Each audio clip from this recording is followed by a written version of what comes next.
برطانوی ملکہ الیزابتھ اول کی قائم کردہ ایسٹ انڈیا کمپنی نے سن 1600 میں جب برصغیر کی سرزمین پر پاؤں رکھا تھا تو کسی کے وہم و گمان میں بھی نہیں تھا کہ سورت اور مدراس میں مسالہ جات کے تجارتی مراکز قائم کرنے والی یہ بے ضرر سی کمپنی کسی دن پورے ہندوستان پر برطانوی راج کی راہ ہموار کر دے گی اور مستقبل میں اس خطے کے لوگ معاشی، سیاسی، سماجی اور معاشرتی لحاظ سے انگریزوں کی غلامی میں چلے جائیں گے۔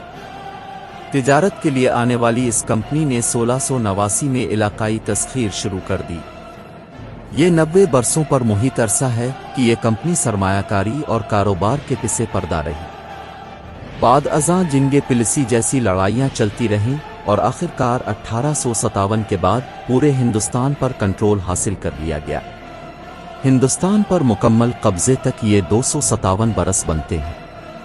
چین اور ایسٹ انڈیا کمپنی کا کوئی موازنہ تو نہیں بنتا، لیکن جب ایسٹ انڈیا کمپنی نے ہندوستان کی سرزمین پر قدم رکھا تو ان کا ایسے ہی استقبال کیا گیا تھا جیسا آج کل پاکستان میں چینی سرمایہ کاری کا کیا جا رہا۔ اس وقت لوگ ایسے ہی اپنے مستقبل کے بارے میں خوش تھے کہ ہندوستان کے کسانوں کا مال انٹرنیشنل منڈیوں میں فروخت ہوگا۔ چین ہمارا دوست ہے، لیکن یہ کس کو معلوم ہے کہ آج سے 100 برس بعد یا 200 برس بعد چین کے ہمارے ساتھ تعلقات کیسے ہوں گے۔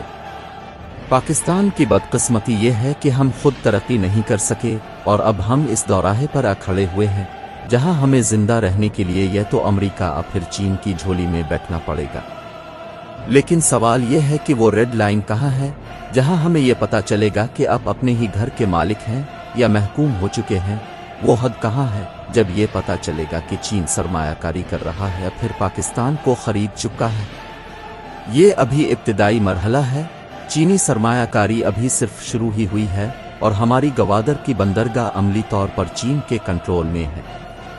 پاکستان کے مرکزی اسٹاک مارکیٹ کے 40% شیئرز ایک چینی کنسورشیم کو بیچنے کے تمام معاملات طے پا چکے ہیں۔ جہاں جہاں چینی منصوبوں کا آغاز ہوا ہے وہاں ملازم بھی چینی رکھے جا رہے ہیں، جبکہ کراچی اور راولپنڈی کے بازاروں میں چینی اشیاء فروخت بھی ہونا شروع ہو گئی۔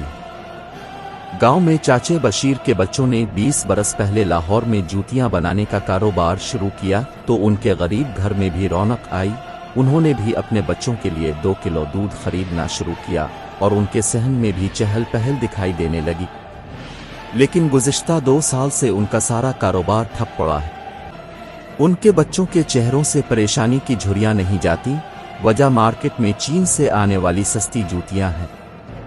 لیکن چینی سرمایہ کاری اور وسیع ہوتے ہوئے اثر و رسوخ کا یہ ابھی صرف ابتدائی مرحلہ ہے۔ اگر یہ سلسلہ ایسے ہی بڑھتا گیا تو آج سے 50-100 برس بعد صورتحال کیا ہوگی؟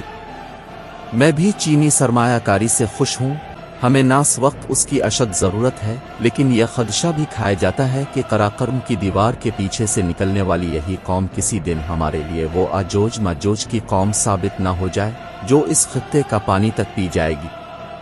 سوال یہ ہے کہ اس وقت ایسٹ انڈیا کمپنی کے کیا مقاصد تھے اور آج چین کے کیا مقاصد ہیں؟ تو ظاہر ہے ایسٹ انڈیا کمپنی کے بھی اپنے مفادات تھے اور آج کے چین کے بھی اپنے مفادات ہیں۔ برطانوی راج نے نہری نظام، ریل گاڑیوں کے ٹریک اور سڑکیں اس وجہ سے نہیں بنائی تھیں کہ انہیں محکوم ہندوستانی عوام کا غم کھائے جا رہا تھا، بلکہ یہ سب کچھ ان کی اسٹریٹجک ضرورت تھا۔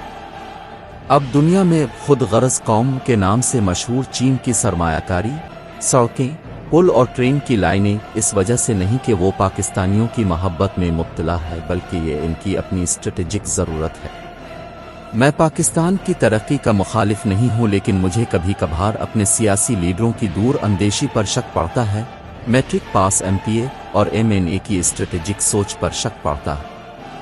برطانوی شہزادہ چارلس دوئم نے 1661 میں پرتگالی شہزادی سے شادی کی تو انہیں جہیز میں ممبئی ملا اور انہوں نے یہ علاقہ ایسٹ انڈیا کمپنی کو سالانہ 10 پاؤنڈ کرائے پر دے دیا تھا۔ آج پاکستانی حکمران بھی آزادی کے جہیز میں ملنے والے ان علاقوں کو چینی کمپنیوں کے حوالے کر رہے ہیں، کیونکہ وہ خود ان کا انتظام سنبھالنے کی سکت نہیں رکھتے۔ یہ خیال بدگمانی ہے، لیکن مجھے یہ بدگمانی ستاتی ہے کہ کہیں 300 یا 400 سال بعد ہماری نسلیں یہ نصاب نہ پڑھ رہی ہوں کہ چین نے سی پیک کے ذریعے پاکستان میں قدم جمانے شروع کیے۔ میرے خیال سے ہمیں پاکستان کے اس اہم تاریخی موڑ پر سارے انڈے ایک ہی ٹوکری میں نہیں رکھنے چاہیے۔ پہلی عالمی جنگ کے بعد مشرق وسطی مڈل ایسٹ میں علاقائی تقسیم کے حوالے سے برطانوی وزیر خارجہ لارڈ جارج کرزن نے ایک تاریخی جملہ کہا تھا جو آج کئی ملکوں کی خارجہ پالیسی کا حصہ ہے۔ ان کا کہنا تھا کہ عربوں کے پس پردہ برطانوی معاشی مفادات کا خیال رکھا جائے گا، یہ عرب ریاستیں برطانوی رہنمائی اور انتظام میں چلیں گی اور ان کو کنٹرول کوئی پیدائشی مسلمان اور اگر ممکن ہوا تو کوئی عرب ٹیم کرے گی۔ پاکستان اور چین کی دوستانہ تاریخ کو دیکھتے ہوئے ابھی یہ کہا جا سکتا ہے کہ لڑائی جنگ کا کوئی امکان ہی نہیں ہے، لیکن بڑھتی ہوئی سرمایہ کاری اور بڑھتے ہوئے چینی اثر و رسوخ سے مستقبل میں یہ ضرور ہو سکتا ہے کہ پاکستان کا حکمران تو کوئی پاکستانی ہی رہے گا، لیکن تحفظ چینی مفادات کا کیا جائے گا اور انتظام بھی پسپردہ چینی ہی چلائیں گے۔ امریکی ماہر سماجیات سی رائٹ ملز نے 1956 میں پاور ایلیٹ نامی کتاب لکھتے ہوئے ایک نئی تھیوری دا پاور ایلیٹ دنیا کے سامنے رکھی تھی۔ اس کے مطابق کسی بھی ملک میں اہم فوجی افسران، سرمایہ کار اور سیاستدان ہوتے ہیں، باقی عام شہری کوئی معنی نہیں رکھتے، انہیں یہی تین طاقتیں کنٹرول کرتی ہیں۔ چین بھی امریکہ کی طرح پاکستان میں انہی تین طبقوں کو کنٹرول کرنے کی کوشش میں ہے۔ پاکستانی سیاستدان، سرمایہ دار اور میڈیا، چین سبھی پر اثر انداز ہو رہا ہے۔